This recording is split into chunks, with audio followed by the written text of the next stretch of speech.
I was covered in dust. You do this to me?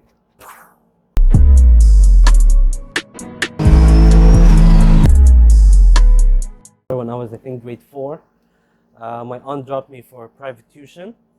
And I finished the tuition, and my aunt and my uncle, no one could pick me up. I had no transportation. So the teacher herself was like, I'll drop you home. So we went down to her car, and it was an MK4 Golf. When I went inside the car, I loved the car. But then later on, when again from 2005 to 2011, I was in a public bus going to university, and then this Golf MK6 passes by. Whoa! And it sounded nice. And I was like, wait. So this is the new Golf design. It came out this year. This is the one? And I fell in love completely. I was like, now this is something that I would buy. I saved up for 2 years, working while driving the Lancer and paying on my Lancer.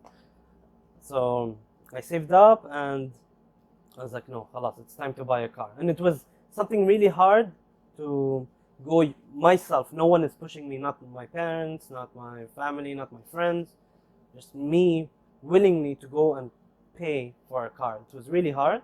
One day I was my friend was helping me find a car, and then while we were driving, a new ad popped up in Dubai, and it was a Golf GTI clean. It was amazing in Ajman. And then once we reached the car market in Ajman, while we were passing by the shop, there's that Golf that's in the showroom, and it did stand out. It did really stand out. And I was like, that's the car. I think that's the car. And then the showroom allowed me to test drive the car. I test drove it, went straight to the bank, got the money, went, paid cash. And then when I went to register it, the guy was like, khalas, the car's passed, everything's there, transfer names. I went to transfer names, and the guy was like, you cannot. I was like, why? He's like, you have a fine. And you know which one? It's the hood. So that hood, because the police gave me a slip, I had to pay for that slip. And he's like, you cannot unless you pay for it. And that slip, you can only pay for it in Abu Dhabi. And I was like, my car, khalas. And it's like, he was kind enough, he's like, I'll transfer the names, but you cannot drive the car tonight. Wallah, I was so heartbroken. It was so heartbroken. But then, I parked in the sand area, and I was just sitting inside the car. I was like, you're mine. I love you. I cannot wait to drive you. And then the next day, I did all the paperwork. It's a long story. And went straight up, back, got the plate number, drove to work, from RTA to work. And what an adventure. I was into cars when I was freelancing. I still had a Lancer, and at the time I used to cover game events like Comic-Con and Games 14 at the time. Now it's like Games 20. Yeah, I used to cover such events.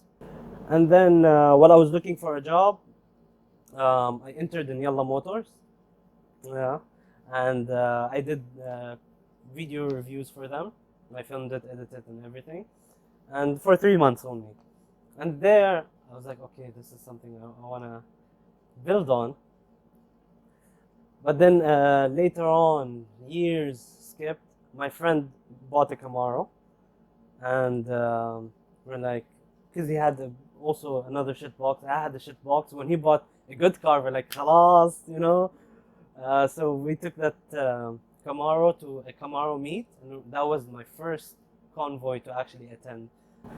So now we've, during quarantine, when everyone was at home relaxing and all, we're like, and it was peak summer. It was 49 degrees, maybe 50.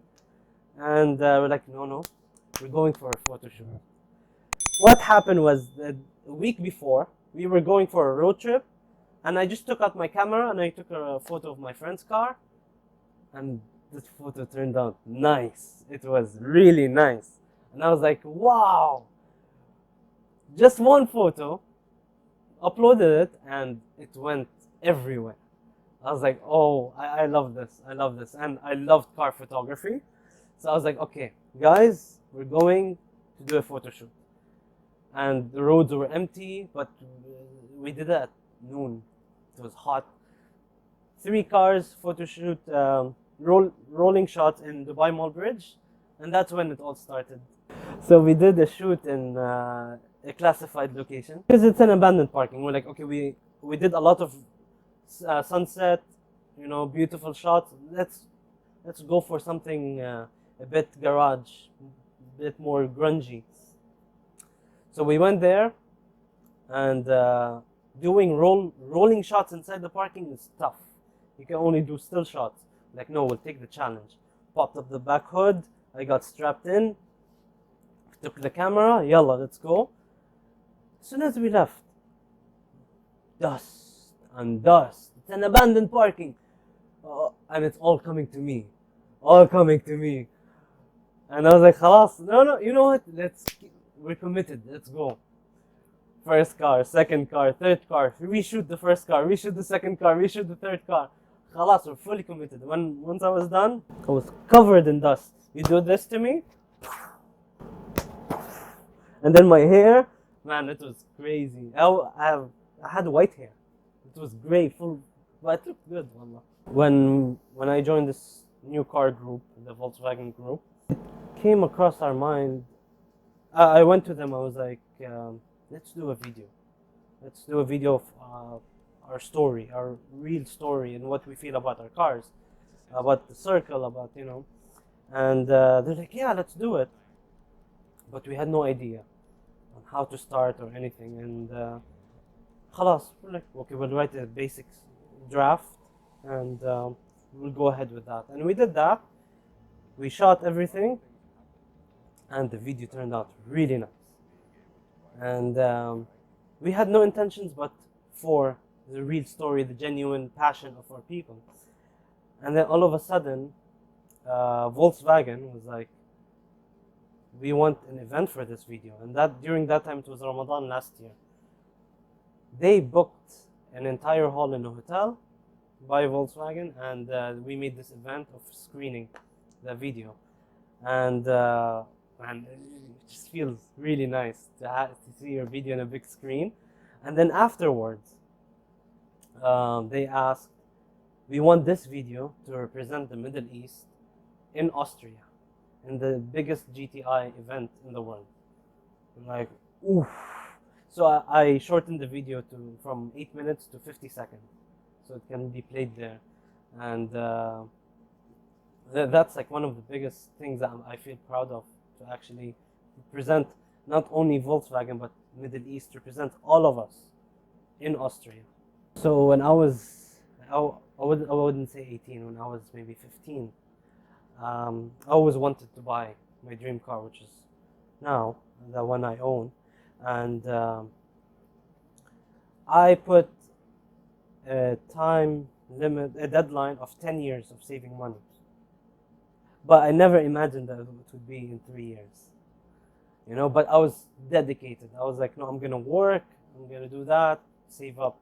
But I would say I've never changed. I didn't change. I just grew up, with life experience. But my mentality, my lifestyle, everything has been the same. And I think I'm damn proud that I don't regret anything that I did when I was 15 to 18.